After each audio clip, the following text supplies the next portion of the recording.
ओम शांति। ये सृष्टि एक बेहद का रंगमंच है। बहुत बड़ा ड्रामा चल रहा है जो अनादि अविनाशी है। और इस ड्रामा की एक एक सीन एक दूसरे से अलग है। एक एक पात्र इस ड्रामा का एक दूसरे से अलग है। इस भिन्नता में कितना गहरा राज समाया है। इस भिन्नता से कितनी अधिक आत्माओं को प्राप्तियां हैं। यदि इस गहराई को हम समझ जाएं तो इस रंगमंच पर अपने पात्र को बेहतर तरीके से अदा कर पाते हैं। और ईश्वरीय शक्तियाँ, ईश्वरीय गुण जो हमें मिलते हैं उन्हें हम सही समय पर यूज़ भी कर पाते हैं। तो कहाँ पर हमें सहन करना है, कहाँ बातों को समाना है, कहाँ आत्माओं को शांति का, सुख का सहयोग देना है, इसको जब हम यथार्थ समझते हैं तभी हम अपने किरदार को बेस्ट तरीके से अदा कर पाते हैं। और बाबा भी रोज़ मुरलियों के ज़रिए हमें यही बताते हैं कि कैसे हमें जो ईश्वरीय शक्तियाँ, ईश्वरीय प्राप्तियाँ हो रही हैं इन्हें हमें ईश्वरीय सेवा में सफल करना है। और उस सफलता के अंदर हमारी सफलता कैसे समाई है ना, ये जो हम ईश्वरीय कार्य करते हैं मनसा द्वारा, वाचा द्वारा, कर्मणा द्वारा, इससे हमें कैसे प्राप्तियाँ होती हैं। ड्रामा का राज, आत्माओं का राज, और फिर हम आत्माओं के किरदारों के पीछे जो गहरा राज है, यदि हम इसको यथार्थ जान जाते हैं तो हर चीज़ सहज लगती है। ड्रामा बहुत ही एंटरटेनिंग ना, जिसमें कहते हैं उमंग आए, उत्साह आए और आनंद की अनुभूति कराए, वैसा लगने लगता है। तो आज की मुरली भी हमें बहुत सारे अच्छे सबक दे रही है, बहुत सारी गहरी समझानी और सावधानियाँ दे रही है, ड्रामा का राज समझा रही है। सुनते हैं प्यारे बाबा के मधुर महावाक्य। आज है 11 अक्टूबर 2025। बाबा के महावाक्य हैं, मीठे बच्चे, तुम्हारा फर्ज है सबको स्थायी सुख और शांति का रास्ता बताना। शांति में रहो और शांति की बख्शीश यानी इनाम दो। ये हमारा फर्ज है। टेम्परेरी शांति, टेम्परेरी सुख तो साधन भी देते हैं, स्थान भी देता है, लेकिन परमानेंट देना ये हमारा काम है। प्रश्न है, किस गुह्य राज को समझने के लिए बेहद की बुद्धि चाहिए? कौन सा है वो गहरा राज? उत्तर है ड्रामा की जो सीन जिस समय चलनी है उस समय ही चलेगी। इसकी एक्यूरेट आयु है। बाप भी अपने एक्यूरेट टाइम पर आते हैं। इसमें 1 सेकंड का भी फर्क नहीं पड़ सकता है। पूरे 5000 वर्ष के बाद बाप आकर प्रवेश करते हैं। यह गुह्य राज समझने के लिए बेहद की बुद्धि चाहिए, है ना। हद की बुद्धि नहीं चाहिए, बेहद की, बिल्कुल, है ना। समय और स्थान से परे की बातें हैं ये, बेहद बाबा की बातें हैं। तो बुद्धि का लेवल, है ना, उस स्तर पर लाना पड़ेगा। गीत है, बदल जाए दुनिया न बदलेंगे हम।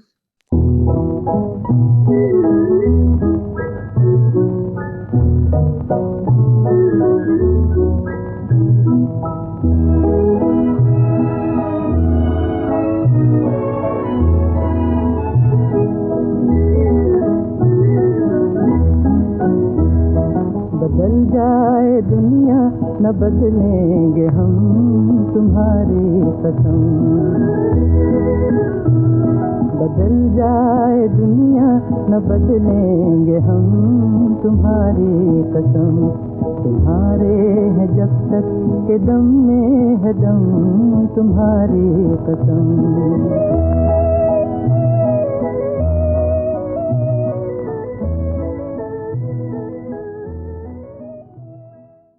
ओम शांति। रूहानी बच्चों प्रति रूहानी बाप बैठ समझाते हैं, बच्चों को रास्ता बताते हैं शांति धाम और सुख धाम का। इस समय सब मनुष्य विश्व में शांति चाहते हैं। हर एक इंडिविजुअल भी चाहते हैं और विश्व में भी शांति चाहते हैं। हर एक कहते हैं मन की शांति चाहिए। अब वह भी कहाँ से मिल सकती है? शांति का सागर तो बाप ही है, जिससे वर्षा मिल सकता है। इंडिविजुअल भी मिलता है, होलसेल भी मिलता है, यानी सबको मिलता है। जो बच्चे पढ़ते हैं, समझ सकते हैं, हम शांति का वर्षा लेने अपना भी पुरुषार्थ करते हैं, औरों को रास्ता बताते हैं। विश्व में शांति तो होनी ही है, चाहे कोई वर्षा लेने आए व न आए। बच्चों का फर्ज है, सब बच्चों को शांति देना है। यह समझ नहीं सकते दो चार को वर्षा मिलने से क्या होगा। कोई को रास्ता बताया जाता है, परंतु निश्चय न होने कारण दूसरों को आप समान बना नहीं सकते। जो निश्चय बुद्धि है वह समझते हैं बाबा से हमको वर मिल रहा है ना। बाबा हमें क्या दे रहे हैं? वर दे रहे हैं, वरदान दे रहे हैं। परंतु ये समझेगा कौन? जो निश्चय बुद्धि है ना, वह समझते हैं बाबा से हमको वर मिल रहा है। वरदान देते हैं ना। क्या वरदान देते हैं दुनिया के अंदर? आयुष्वान भव, धनवान भव भी कहते हैं। सिर्फ कहने से तो आशीर्वाद नहीं मिल सकती। कह दिया किसी ने, आशीर्वाद दे दिया, कोई वरदान दे दिया, आयुष्वान भव, धनवान भव, तो कहने से हो तो नहीं जाएंगे ना। आशीर्वाद मांगते हैं तो उनको समझाया जाता है, तुमको शांति चाहिए तो ऐसे पुरुषार्थ करो। बिना कुछ किए इस दुनिया में कुछ नहीं मिलता है। ऐसे कोई वरदान दे और हो गया नहीं। मेहनत हर चीज़ के लिए करनी पड़ती है। मेहनत से सब कुछ मिलेगा, ये याद रखना है। भक्ति मार्ग में कितनी आशीर्वाद लेते हैं। माँ बाप, टीचर, गुरु आदि सब से मांगते हैं हम सुखी और शांत रहें, है ना। और वो दे भी देते हैं तो हो जाते हैं। नहीं, उसके लिए खुद भी कुछ मेहनत करनी पड़ती है। परंतु रह नहीं सकते, क्योंकि इतने ढेर मनुष्य हैं, उनको सुख शांति मिल कैसे सकती। गाते भी हैं शांति देवा, कहते हैं ना, भगवान को कहते शांति दो।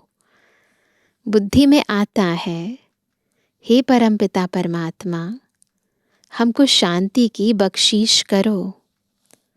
वास्तव में बख्शीश उसको कहा जाता है जो चीज़ उठा कर देवे, है ना। बख्शीश देते हैं ना दुनिया के अंदर, कहेंगे यह तुमको बख्शीश है, इनाम है ना। कोई भी अच्छा काम करते हैं तो बच्चे को इनाम देते हैं, बख्शीश देते हैं। बाप कहते हैं बख्शीश कोई कितनी भी करते हैं, धन की, मकान की, कपड़े आदि की करते हैं, वह हुआ दान पुण्य अल्पकाल के लिए। मनुष्य मनुष्य को देते हैं। साहूकार गरीब को अथवा साहूकार साहूकार को देते आए हैं। परंतु यह तो है शांति और सुख, स्थायी, टेम्परेरी बात नहीं कर रहे हैं, अल्पकालीन बातें नहीं कर रहे, स्थायी परमानेंट बात कर रहे हैं। यहाँ तो कोई एक जन्म के लिए भी सुख शांति नहीं दे सकते, क्योंकि उनके पास है ही नहीं। देने वाला एक ही बाप है। उनको सुख शांति पवित्रता का सागर कहा जाता है। ऊंच ते ऊंच भगवान की ही महिमा गाई जाती है। समझते हैं उनसे ही शांति मिलेगी। फिर वह साधु संत आदि पास जाते हैं, क्योंकि भक्ति मार्ग है ना, तो फेरा फिराते रहते हैं। वह सब है अल्पकाल के लिए पुरुषार्थ। तुम बच्चों का अभी वह सब बंद हो जाता है। तुम लिखते भी हो, बेहद के बाप से 100% पवित्रता, सुख, शांति का वर्षा पा सकते हो। यहाँ 100% अपवित्रता, दुख, अशांति है, परंतु मनुष्य समझते नहीं है ना, इस बात को समझते नहीं। कहते ऋषि मुनि आदि तो पवित्र है, परंतु पैदाइश तो फिर भी विष से होती है ना। मूल बात ही यह है, प्योरिटी की बात है, क्योंकि पवित्रता ही सुख शांति की जननी है। तो पवित्रता इस दुनिया में तो हो नहीं सकती, संपूर्ण पवित्रता। रावण राज्य में पवित्रता हो ना सके। पवित्रता, सुख आदि सबका सागर एक ही बाप है। तुम जानते हो, हमको शिव बाबा से 21 जन्म अर्थात आधा कल्प, है ना, सोच के थोड़ा सा बुद्धि लगाओ, आधा कल्प है ना, यानी 2500 वर्ष के लिए वर्षा मिलता है। सोचने की बात है ना, यह तो गारंटी है। आधा कल्प सुख धाम, आधा कल्प है दुख धाम। सृष्टि के 2 भाग हैं, एक नई, एक पुरानी। परंतु नई कब, पुरानी कब होती है ना, नई कब होती है, पुरानी कब होती है, यह भी जानते नहीं। झाड़ की आयु इतनी एक्यूरेट बता ना सके। अभी बाप द्वारा तुम इस झाड़ को जानते हो। यह 5000 वर्ष का पुराना झाड़ है। इनकी एक्यूरेट आयु का तुमको पता है। और जो झाड़ होते हैं दुनिया में, जो झाड़ होते हैं, वृक्ष होते हैं, उनकी आयु का किसको पता नहीं होता है, अंदाज बता देते हैं। उसकी भी लाइफ को जानने के अलग अलग टेक्निक्स होती हैं, अलग अलग तरीके होते हैं। तूफान आया, झाड़ गिरा, आयु पूरी हो गई। मनुष्यों का भी अचानक मौत होता रहता है। इस बेहद के झाड़ की आयु पूरे 5000 वर्ष है। इसमें एक दिन न कम न जास्ती हो सकता है। यह बना बनाया झाड़ है, इसमें फर्क नहीं पड़ सकता। इसमें ऐसे नहीं होगा अचानक से तूफान आए तो गिर जाए, नहीं नहीं।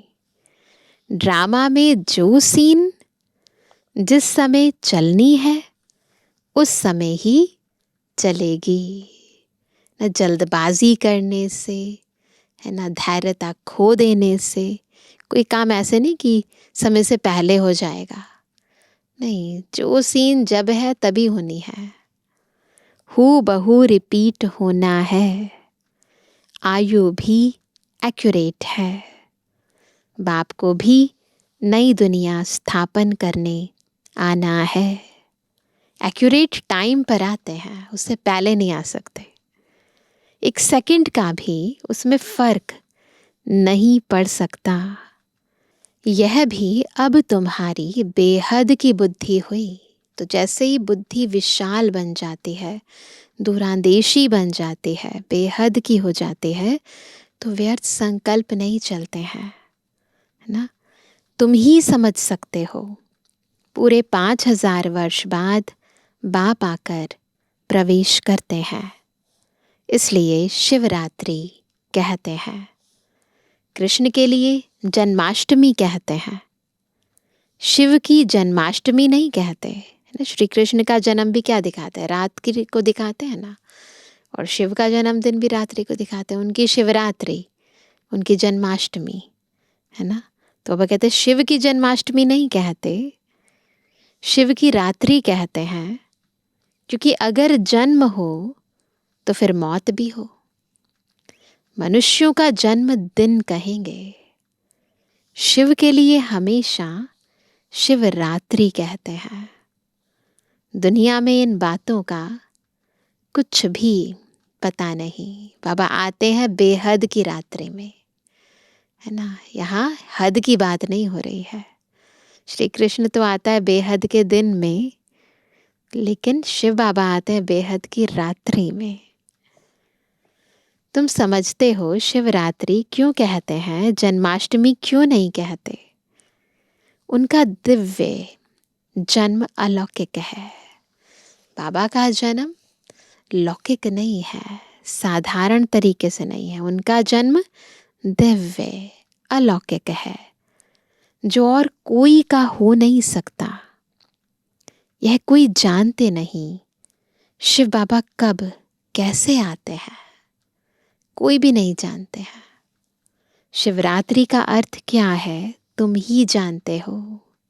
बेहद की रात्रि कौन सी है ये हम जानते हैं। यह है बेहद की रात। भक्ति की रात पूरी हो दिन होता है। ब्रह्मा की रात और दिन तो फिर ब्राह्मणों का भी हुआ। एक ब्रह्मा का खेल थोड़ी ही चलता है। अब तुम जानते हो अब दिन शुरू होना है। पढ़ते पढ़ते जाए अपने घर पहुंचेंगे, फिर दिन में आएंगे। आधा कल्प दिन और आधा कल्प रात गाई जाती है, परंतु किसकी भी बुद्धि में नहीं आता, है ना। इस गहराई को और कोई समझ नहीं सकता। वो लोग तो कहेंगे कि कलयुग की आयु 40,000 वर्ष बाकी है, सतयुग की लाखों वर्ष है, फिर आधा आधा का हिसाब ठहरता नहीं। एग्जैक्टली तो वैसे भी किसी को पता नहीं है। कल्प की आयु को कोई भी जानते नहीं। तुम सारे विश्व के आदि मध्य अंत को जानते हो। यह 5,000 वर्ष के बाद सृष्टि चक्र लगाती रहती है। विश्व तो है ही, उनमें पाठ बजाते बजाते मनुष्य ही तंग हो जाते हैं। यह क्या आवागमन है, फिर क्या कहते हैं, हमें से छुड़ाओ, मुक्ति दो। अगर 84 लाख जन्मों का आवागमन होता तो पता नहीं क्या होता, है ना। अगर 84 लाख बार आवागमन जन्म पुनर्जन्म लेते रहते तो पता नहीं दुनिया का क्या होता। न जानने के कारण कल्प की आयु भी बढ़ा दी है। अभी तुम बच्चे बाप से सम्मुख पढ़ रहे हो, अंदर में भासना आती है। हम प्रैक्टिकल में बैठे हैं, है ना, प्रैक्टिकल में बैठे हैं। पुरुषोत्तम संगम युग को भी जरूर आना है। कब आता है, कैसे आता है, यह कोई भी नहीं जानते। तुम बच्चे जानते हो तो कितना गदगद होना चाहिए। ड्रामा की इस विचित्रता को समझते जाओ तो खुशी होगी, है ना, निश्चय होगा। दुख नहीं होगा, दर्द नहीं होगा, दिल शिकस्त नहीं होंगे।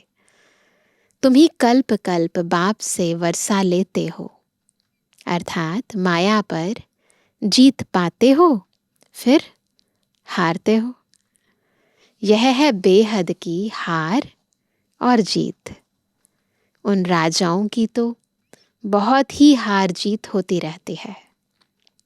अनेक लड़ाइयाँ लगती रहती हैं। छोटी सी लड़ाई लगती है तो कह देते अब हमने जीता, होता है ना। क्या जीता, थोड़े से टुकड़े को जीता। बड़ी लड़ाई में हारते हैं तो फिर झंडा गिरा देते हैं, ऐसे ही होता है। द्वापर युग से लड़ाइयाँ शुरू हो गई ना, द्वापर के अंत से भले शुरू होती हूँ, तो कलयुग में तो बहुत लड़ाइयाँ हुई। तो फिर राजा महाराजाओं की जब लड़ाई होती थी, बड़ी लड़ाई होती, तो झंडा गिरा देते थे, अपना झंडा चढ़ाते थे। पहले पहले तो एक राजा होता है, फिर और वृद्धि होते जाते हैं। पहले पहले इन लक्ष्मी नारायण का राज्य था, फिर और राजाएं आने शुरू हुए। जैसे पोप का दिखाते हैं, पहले एक था, फिर नंबरवार और पोप भी बैठते गए। किसकी मृत्यु का तो ठिकाना ही नहीं है ना।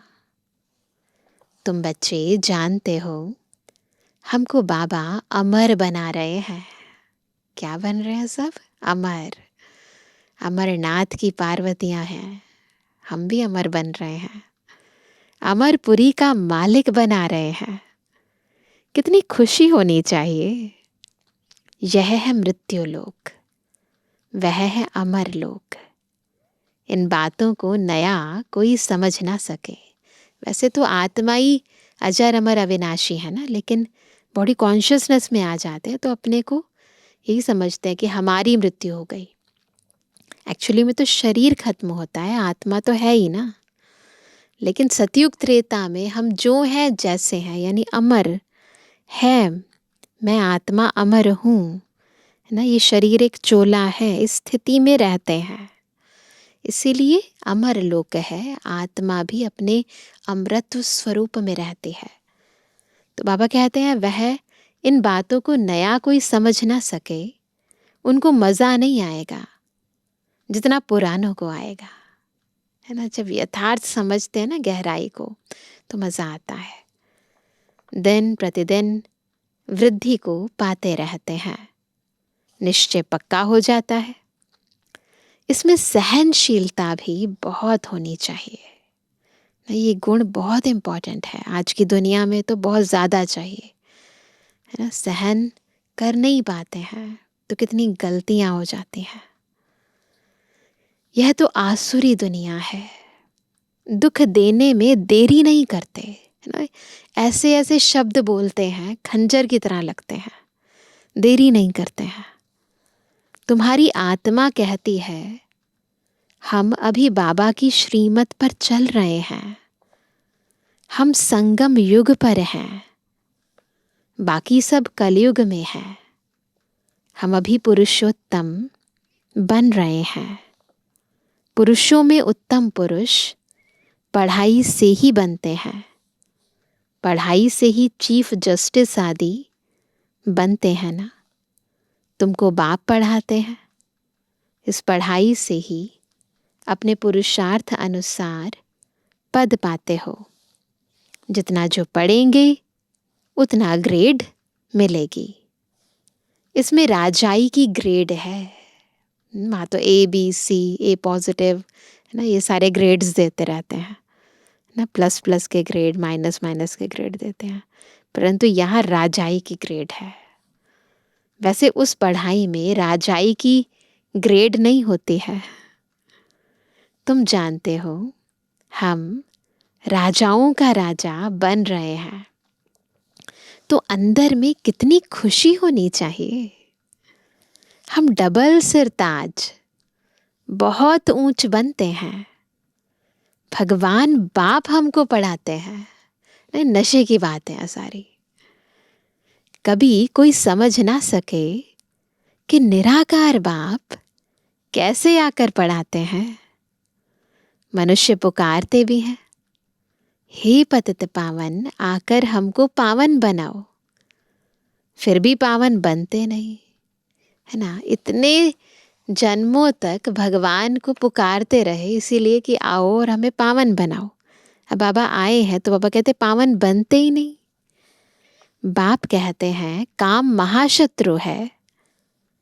तुम एक तरफ पुकारते हो कि पतित पावन आओ, अब मैं आया हूँ, कहता हूँ बच्चे पतितपना छोड़ दो, तो तुम छोड़ते क्यों नहीं, है ना। सोचने की बात है ना।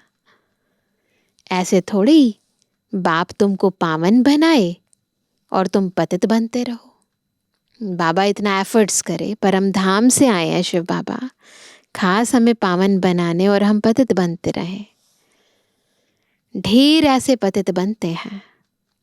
कोई सत्य बताते हैं, बाबा यह भूल हो गई। बाबा कहते हैं कोई भी पाप कर्म हो जाए तो फौरन बताओ। कोई सच कोई झूठ बोलते हैं, कौन पूछते हैं। मैं थोड़ी एक एक के अंदर को बैठ जानूंगा। यह तो हो ना सके। मैं आता ही हूँ सिर्फ राय देने, श्रीमत देते हैं बाबा। राय यानी श्रीमत देते हैं, बाकी माने ना माने ये आत्मा के ऊपर है। पावन नहीं बनेंगे तो तुम्हारा ही नुकसान है ना। मानेंगे तो हमें प्राप्ति होगी, हमें अच्छा उच्च पद मिलेगा, और नहीं मानेंगे बाबा का कहना तो नुकसान भी हमारा ही होगा। मेहनत कर पावन से फिर पतित बन जाएंगे। मेहनत कर, पहले मेहनत किया और फिर पावन बन गए, फिर पतित बन गए तो क्या होगा? तो की कमाई चट हो जाएगी, लज्जा आएगी। हम खुद ही पतित बन पड़े हैं, फिर दूसरे को कैसे कहेंगे कि पावन बनो? फिर सेवा नहीं कर पाते ना। अंदर खाएगा कि हमने कितना फरमान का उल्लंघन किया। यहां तुम बाप से डायरेक्ट प्रतिज्ञा करते हो, जानते हो बाबा हमको सुख धाम शांति धाम का मालिक बना रहे हैं। हाजिर नाजिर है इस समय बाबा, हाजिर भी है। मन की आंखों से देखो, बाबा हमारे सामने हाजिर है, नाजिर है, नजरों के सामने है। इमर्ज करके देखो, है ना। बुद्धि के नेत्र से देखो, दिल में झांक कर देखो, सच में बाबा हमें पढ़ा रहे हैं। हम उनके सम्मुख बैठे हैं। इनमें पहले यह नॉलेज थोड़ी थी। ब्रह्मा बाबा में भी पहले नॉलेज नहीं थी, न कोई गुरु ही था जिसने नॉलेज दी। गुरु तो बहुत किए, परंतु ऐसी नॉलेज नहीं दी किसी ने। अगर गुरु होता तो सिर्फ एक को ज्ञान देंगे क्या? अगर बाबा का कोई ऐसा गुरु होता जिसने ये ज्ञान दिया होता तो उसके और भी तो चेले होते, है ना। तो किसी भी गुरु ने ये ज्ञान नहीं दिया। गुरुओं के फॉलोअर्स तो बहुत होते हैं ना, एक थोड़ी होगा। यह समझने की बातें है ना। गुरु है ही एक, है ना। वो कौन है? सतगुरु। तो सतगुरु है ही एक, सच्चा गुरु जिसे कहते हैं। गुरु यानी जो, गु अर्थात अंधकार, रू यानी प्रकाश, जो अंधकार से प्रकाश की ओर ले जाए। तो जो गुरु, जो आत्मा हमें अंधकार से, अज्ञान अंधकार से ज्ञान प्रकाश की ओर ले जाते हैं, है ना, वो है केवल एक सत्य चित आनंद स्वरूप शिव बाबा। सत्यम शिवम सुंदरम, इसीलिए कहा सत्य गुरु। वो सदा है, सदा शिव है। तो सतगुरु है ही एक, वह हमको रास्ता बताते हैं, हम फिर दूसरों को बताते हैं। तुम सबको कहते हो, क्या कहते हो? बाप को याद करो, बस यही इंपॉर्टेंट महामंत्र है। ऊंच ते ऊंच बाप को याद करने से ही ऊंच पद मिलेगा। तुम क्या बन जाएंगे? राजाओं के राजा बनते हो। तुम्हारे पास अनगिनत धन होगा, काउंटिंग भी नहीं कर पाएंगे इतना धन। तुम अपनी झोली भरते हो ना। कौन सी झोली? बुद्धि की झोली भरते हैं। तुम जानते हो बाबा हमारी झोली खूब भर रहे हैं, कंटिन्यूसली भरते जा रहे हैं, ज्ञान से, गुणों से, शक्तियों से। बस बुद्धि का योग लगाए रखो। कहते हैं कुबेर के पास बहुत धन था, धन का देवता कहते हैं ना। वास्तव में तुम हर एक कुबेर हो। कितना अच्छा सम्मान मिला। कौन है हम सब? कुबेर हैं। तुमको वैकुंठ रूपी खजाना मिल जाता है। खुदा दोस्त की भी कहानी है, सब कुछ दे देते हैं। उनको जो पहले मिलता था उसको एक दिन के लिए बादशाही देते थे, है ना। कहानी सुनी है ना। जो पहले मिलता था उसको एक दिन की बादशाही दे देते थे। ये सब दृष्टांत है। तो उसने क्या किया? एक दिन के अंदर ऐसा कर लिया, खुदा को दोस्त बना रखा था, तो खुदा ने सदा काल के लिए महल बनवा दिए। तो ये सब एग्जाम्पल हैं। अल्लाह माना बाप, वह अवल दीन रचता है, फिर साक्षात्कार हो जाता है। तुम जानते हो बरोबर, हम योग बल से विश्व की बादशाही लेते हैं। तो शिव बाबा हमारे लिए विश्व की बादशाही, विश्व का राज्य भाग्य देते हैं। तो ये तब होगा जब हम मेहनत करते हैं। तो ये जितनी भी कहानियाँ हैं, जितने भी दृष्टांत हैं, चाहे अलादीन का चिराग उसकी कहानी है, चाहे खुदा दोस्त की कहानी है, ये सब कहानियाँ किसके ऊपर है? हमारे ऊपर है। तो जितना बाबा को याद करते हैं, जितना पुरुषार्थ करते हैं, उतना स्वर्ग की राजाई मिलती है। अच्छा मीठे किसी के लिए जन्मवानी बच्चों पितृवानी बाप दादा का दिल जान सको प्रेम से नंबरवार पुरुषार्थ अनुसार याद कर। रूहानी बच्चों की रूहानी बाप दादा को गुड मॉर्निंग, नमस्ते नमस्ते नमस्ते। धारणा के लिए मुख्य सार। पहला, इस आसुरी दुनिया में बहुत बहुत सहनशील बनकर रहना है। कोई गाली दे, दुख दे, तो भी सहन करना है। बाप की श्रीमत कभी नहीं छोड़नी है। दूसरा, डायरेक्ट बाप ने पावन बनने का फरमान किया है, इसलिए कभी भी पतित नहीं बनना है। कभी कोई पाप हो तो छिपाना नहीं है। वरदान है एक नामी और इकोनॉमी के पाठ द्वारा हलचल में भी अचल अडोल भाव।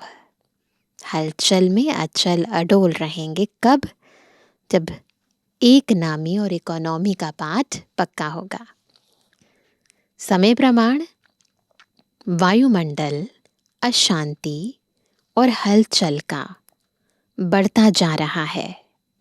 ऐसे समय पर अचल अडोल रहने के लिए बुद्धि की लाइन बहुत क्लियर होनी चाहिए। इसके लिए समय प्रमाण, टचिंग और कैचिंग पावर की आवश्यकता है। इसको बढ़ाने के लिए एक नामी और इकोनॉमी वाले बनो।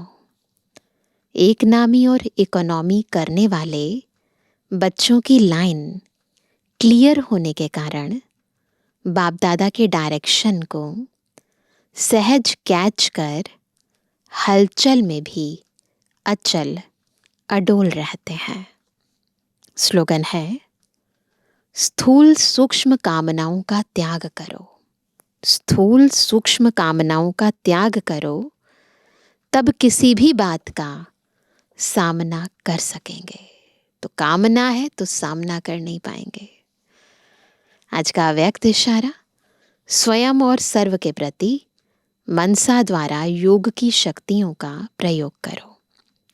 अभी मनसा की क्वालिटी को बढ़ाओ तो क्वालिटी वाली आत्माएं समीप आएंगी।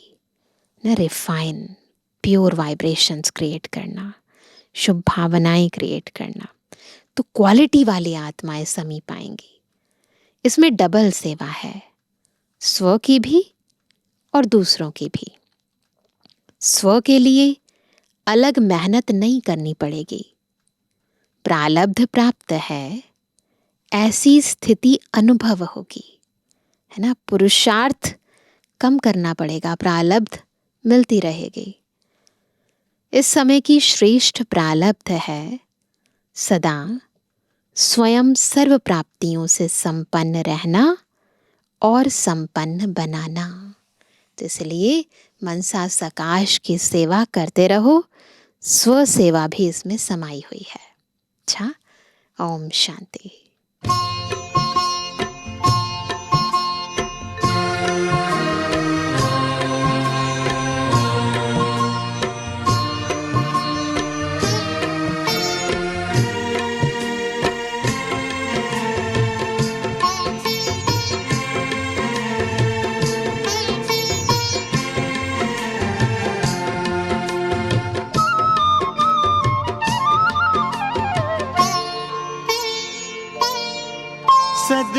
सद्भावना अपना कर दिल में सबको सुखी बनाना है, सबको सुखी बनाना है।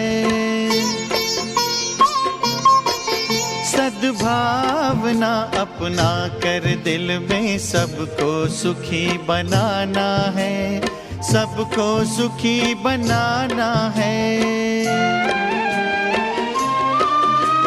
सबको सुखी बनाना है, अब नई संस्कृति लाना है, अब नई संस्कृति लाना है। सद्भावना अपना कर दिल में सबको सुखी बनाना है, सबको सुखी बनाना है।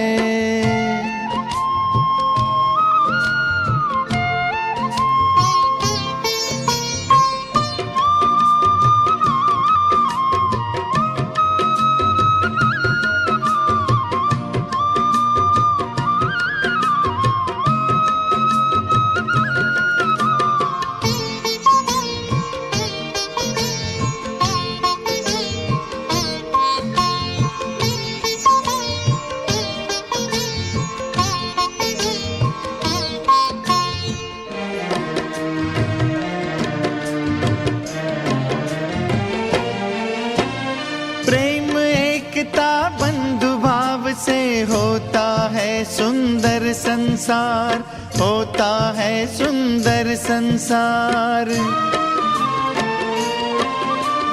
करुणा दया उदारता ये परम पिता का है उपहार, परम पिता का है उपहार।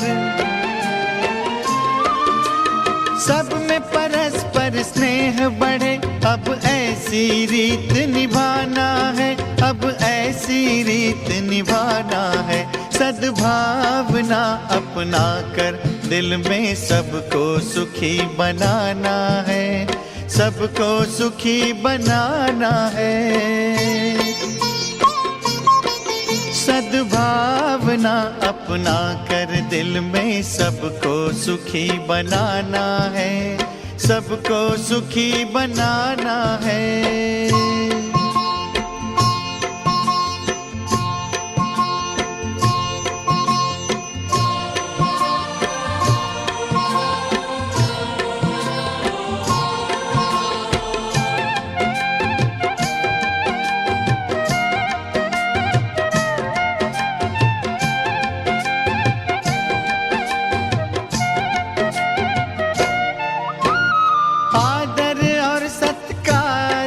सच्चे मानव की शान है, सच्चे मानव की शान है।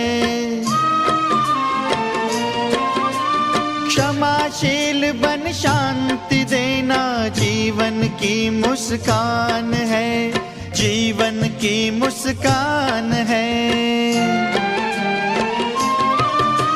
राग द्वेष से रहित जगत अब हमको यहाँ बनाना है, अब हमको यहाँ बनाना है। सद्भावना अपना कर दिल में सबको सुखी बनाना है, सबको सुखी बनाना है। सद्भावना अपना कर दिल में सबको सुखी बनाना है, सबको सुखी बनाना है।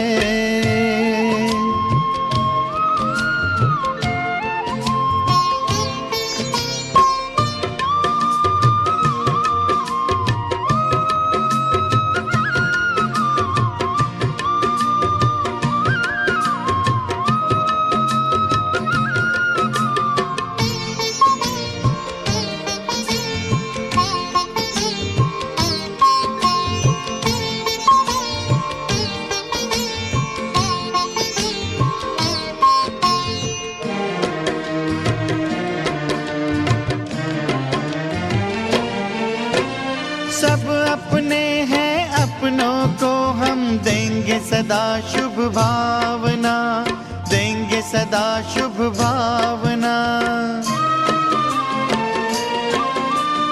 आओ करें हम सभी के लिए पल पल मंगल कामना, पल पल पल मंगल कामना। शिव पिता का शुभ संदेशा जन जन को पहुंचाना है, जन जन को पहुंचाना है। सद्भावना अपना कर दिल में सबको सुखी बनाना है, सबको सुखी बनाना है। सद्भावना अपना कर दिल में सबको सुखी बनाना है, सबको सुखी बनाना है। सबको सुखी बनाना है, अब नई संस्कृति लाना है, अब नई संस्कृति लाना है। सद्भावना अपना कर दिल में सबको सुखी बनाना है, सबको सुखी बनाना है। सद्भावना अपना कर दिल में सबको सुखी बनाना है, सबको सुखी बनाना है।